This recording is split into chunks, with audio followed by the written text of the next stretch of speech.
Welcome to TechniFire. I am Dapo Aruwajoye. Today we explore how digital skills create success and independence in our ever-increasingly connected world. Tech skills are now essential, with 97 million new tech jobs expected by 2025, paying 20% more than non-tech jobs. But access to tech education isn't equal. Only 45% of US schools teach computer science, even though 67% of new jobs need tech skills. Similar gaps exist in China and Africa, where tech grows faster than education. Join me to discover how tech education, from coding to cybersecurity, helps people succeed. This is TechniFire. Let's ignite your future. But first, let's check out the hottest tech news on Tech News on Fire.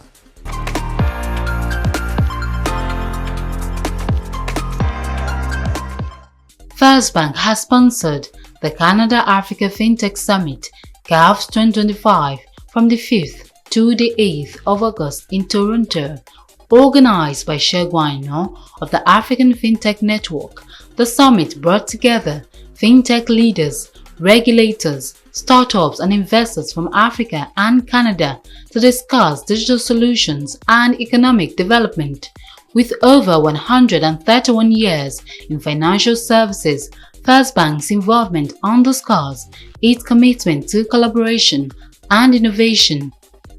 8 AI startups from Africa have raised over $1 million each this year, with Egypt leading by having 3 successful companies.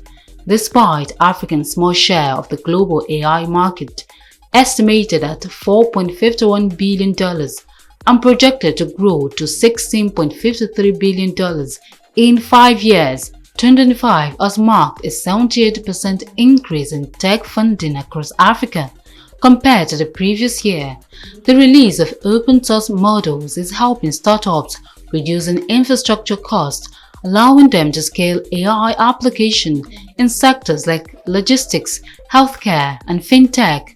8 startups have raised at least $1 million this year. Infinilink, an Egyptian semiconductor startup for AI data centers, raised $10 million. Telecommunications company 9Mobile has rebranded to T2, marking a new chapter after 2 years of challenges. This change follows a strategic partnership with MTN Nigeria to enhance service delivery. The company's shift from green to vibrant orange represents a fresh start. T2's journey began in 2008 as Etisalat Nigeria, but faced a crisis in 2017 due to over $1.2 billion in debt, leading to its rebranding as 9Mobile. Despite attempts to regain market share, subscribers' numbers and revenues fell. At the rebranding event, the CEO, Obafemi Banigbe, acknowledged the difficulties faced but emphasized resilience and innovation.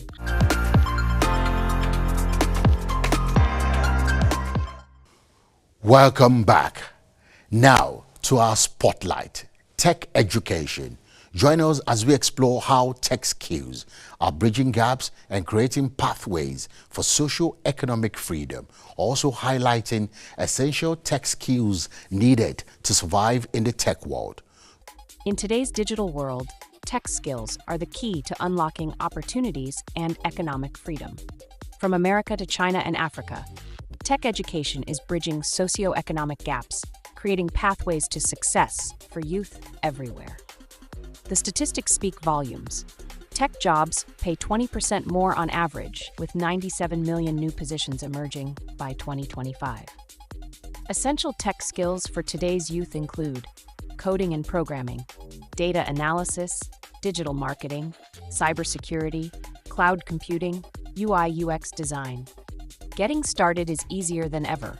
Begin with free online courses from platforms like Coursera or Khan Academy. Join coding boot camps or community tech hubs. Participate in hackathons to build real-world experience.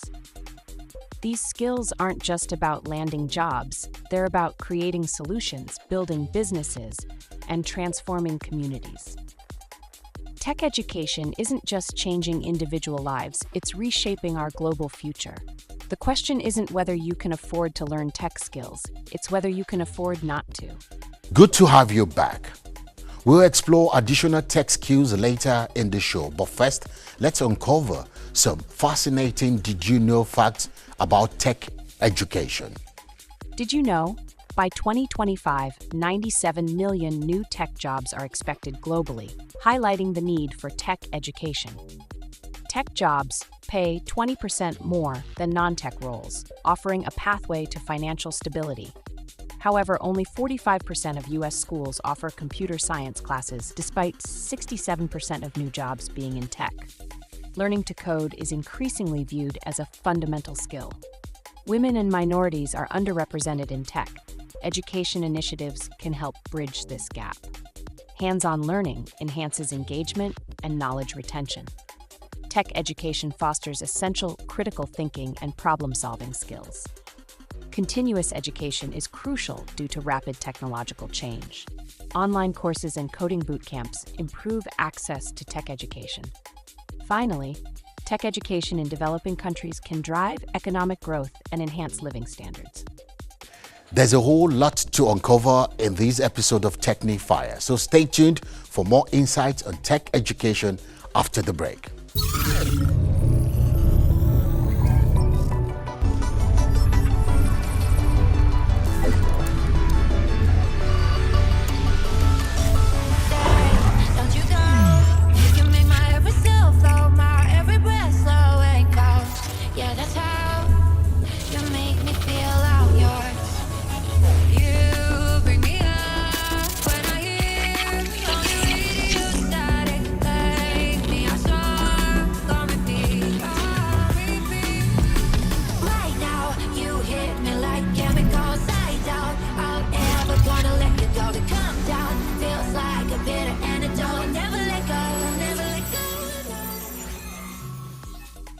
Welcome back, TechFam.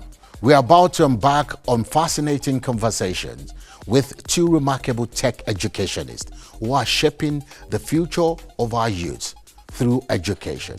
First, let's meet Clive Aruwajoye, a cybersecurity pro and Lekki hackerspace manager at GoMyCode.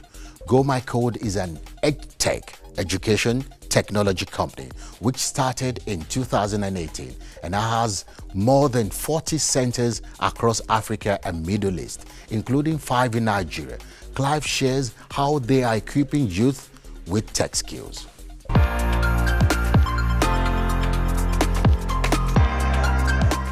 Today, we are thrilled to welcome a brilliant young man doing fantastically well in the tech space in Africa and beyond. His name is Clive Aruwajoye. Welcome, Clive. Great to be here. All right, let's get to know you. Quickly, can you describe yourself? Who are you, Clive? Okay, well, I'm Clive. I'm the Lekki hackerspace manager at GoMyCode. Currently, I work with young talents. I help them move from essentially zero skills in tech to building real-world projects and achieving successful careers. So let's get to understand your movement or your transition. Did you start with cybersecurity, or how did you find yourself in cybersecurity? Growing up, I've always had a fascination for anything hacking. I mean, I'd watch movies and I'd see a man tapping on a laptop or a woman tapping on the laptop, essentially hearing things like, oh, I'm through the firewall now. Oh, I'm about to extract the data and stuff. And it sounded very, very interesting to me. So I decided I was going to be exactly like that. And I went ahead, I researched the topic. I scoured the entire catalog of Google. That's what it felt like at the time anyways.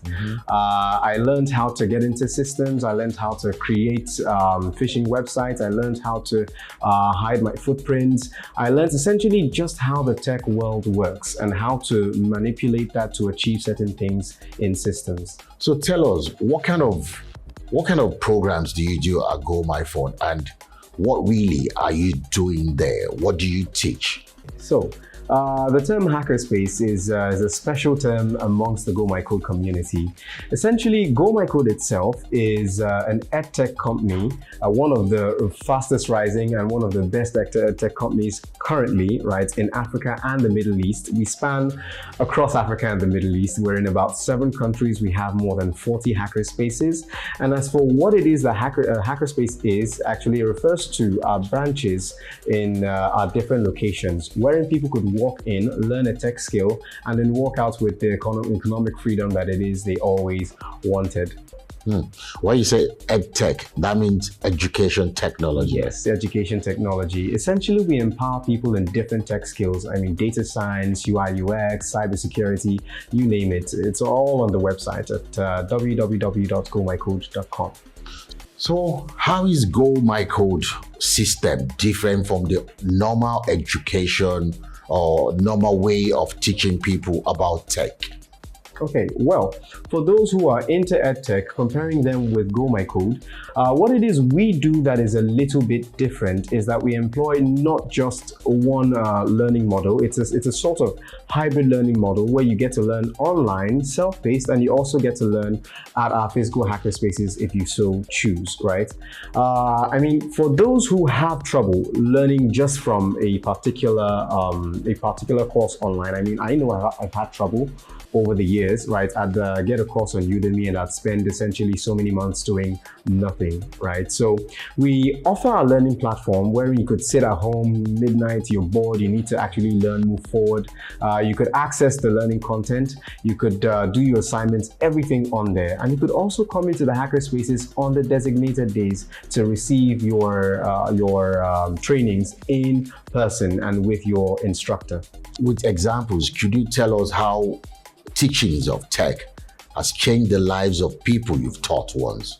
Well, I wouldn't like to name names, right? No, to don't avoid do that. being, but Don't do that. I can tell you, right, that a lot of our graduates, whenever they finish or when they finish from Go My Code, right, we don't just leave them hanging. We're partnered with a good number, in fact, hundreds of recruiting companies across our entire hackerspaces, right, trying to get them connected with jobs and internships by the time they're done. We've got people working at Cyberdome. We've got people working in banks. It's very exciting, actually. Looking at the present landscape now, that's technological landscape, what do you think, what skills do you think people should learn now, the youths of today should learn for their tomorrow?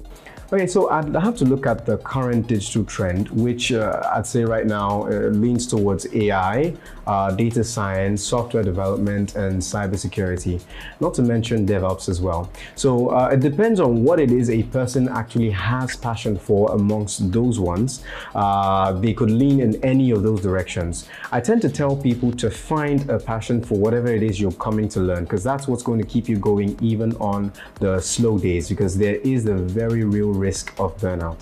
What is your parting message for the government of Nigeria, the people, organizations? What's the future of tech in Africa, basically, and Nigeria and all over the world? I'd say a lot of people are waiting for some sort of encouragement or some sort of permission for them to begin. I'd say first off, you need to ditch that mindset, right? And two, the government itself could help by providing accessible tech centers all over the country. They could help by subsidizing the cost, partnering with these companies, also helping by getting the word out to the youths. I mean, if you're to currently look at the unemployment rate of youths in Nigeria, as at last year, I think it was more than 50%, right? In fact, currently we have about 13.9 million youths who are either unemployed or underemployed. So the government could use this avenue of tech to essentially push people and get them to be employed. And the amazing thing about tech is it breaks essentially geographical barriers. So they could be earning in dollars while even sitting at home, and that cuts down the need to jackpot, which a lot of people like to do currently. So yeah. Thank you so much, Clive, for coming on the program today. Thank you. I do appreciate you coming on Trailblazers on TechniFire. It was a pleasure to be here.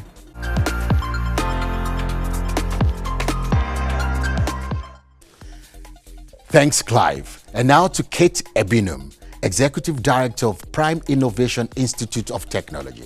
Kate helps young minds reach their potential through tech education. Join me as we hear about her vision and mission.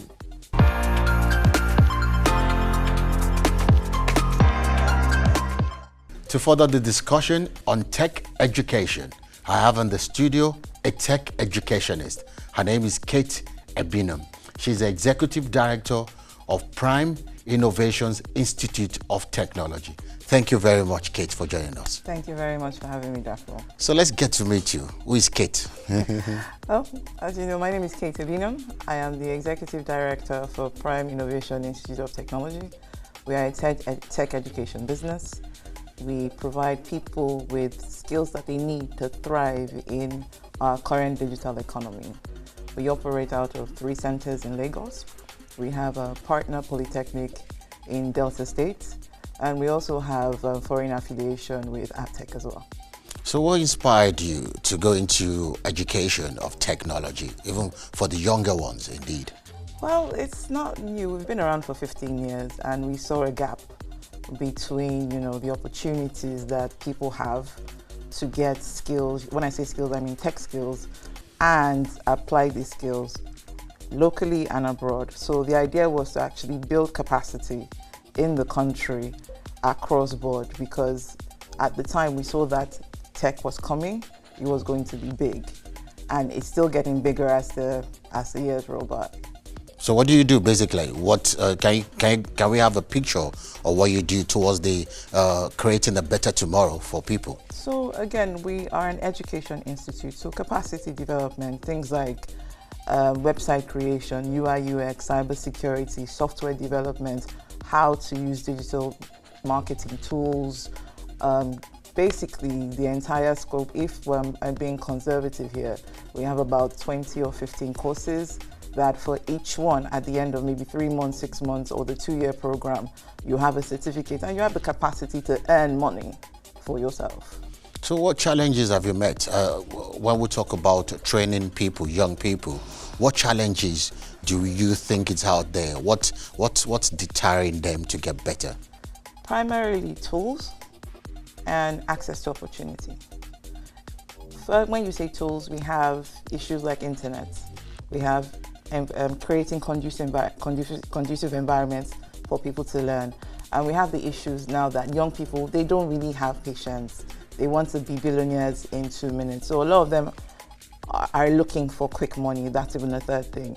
But even though we provide some of these things, we see that it's either they're in a hurry, they're looking for a quick fix.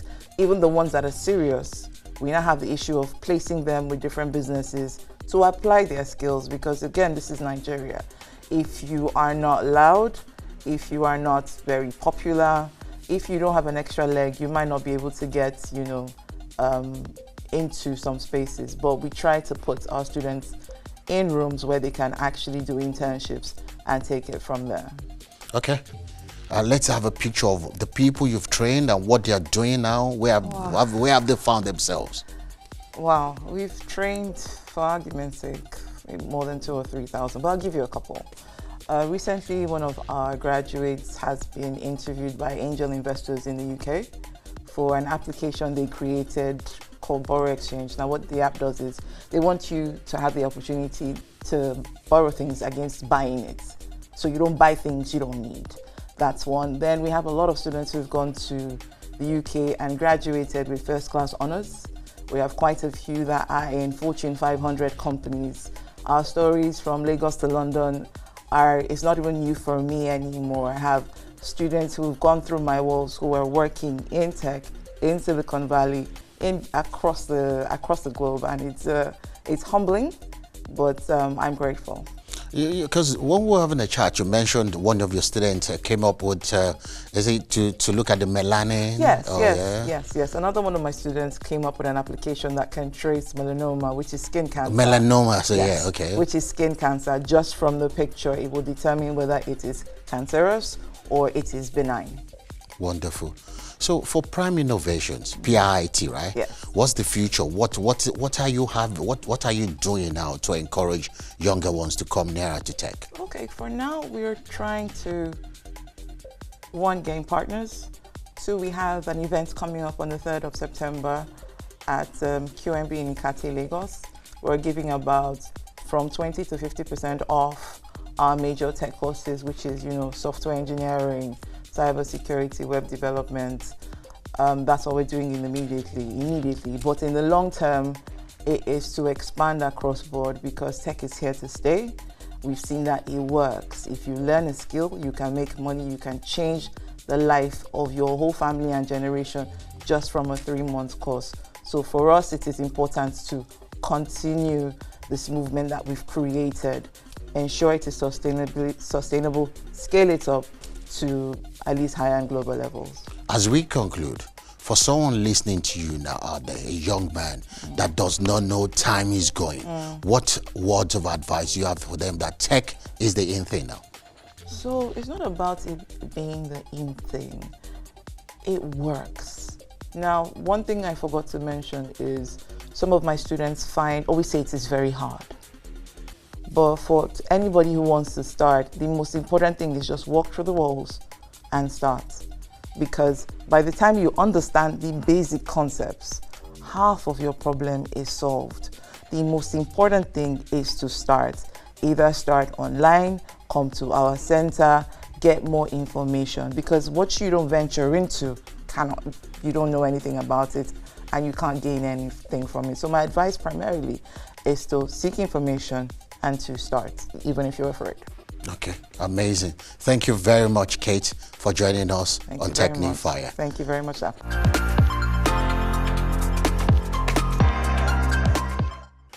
Hey everyone, I hope you found valuable insights from our tech education experts. After the break, we will dive into TechWise for even more tech wisdom.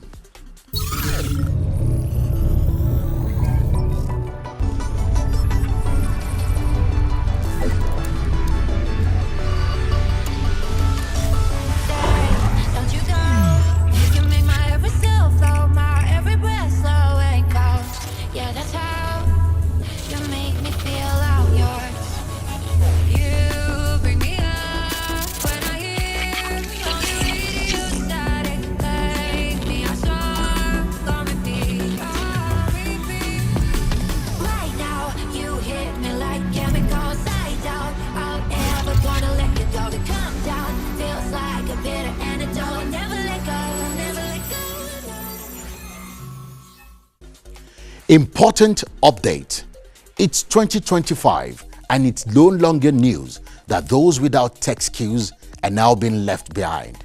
Today, 7 out of 10 jobs need tech skills. In every field, everyone needs to know tech now. Want a better job? Learn AI, data skills and coding. Even old school jobs now need tech know-how. Here's the truth. Tech workers make big money. But the sad reality is that many young people are not ready for this new reality. Every day, the gap gets bigger. Those who jump in early are succeeding, while those who wait see opportunities slip away. Young people, your future depends on tech skills. Learning coding, data, digital marketing, and AI isn't optional anymore. It's a must. And guess what? You don't need formal education. Try online courses, boot camps, and real projects to learn. Learn code, master digital tools, build a portfolio to show what you can do. Remember, the future belongs to those who know technology. Don't get left behind. Stay updated. Embrace technology. Stay wise, tech wise.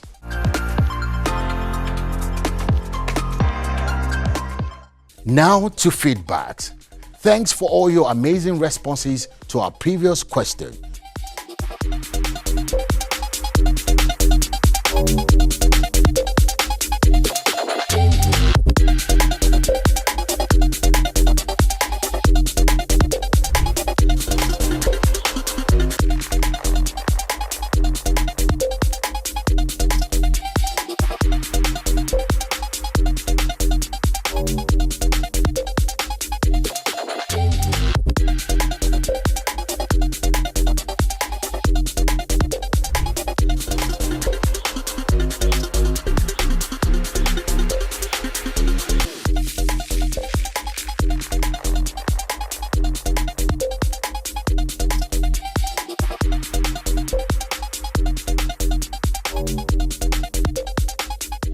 Today's burning question: how has tech education impacted your life or your community? Whether it's about gaining new skills, creating new job opportunities, or inspiring others, we want to hear from your story. Fire up those keyboards and share your experience at www.technifire.net or Dapo Aruwajoye at technifire.net. Your stories keep our tech flames burning bright.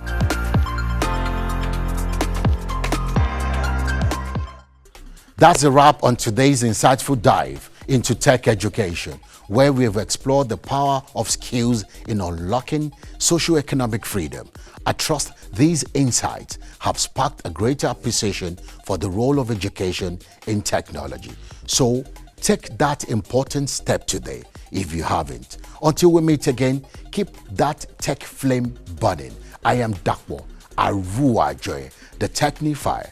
Bye for now and see you next time on TechniFire.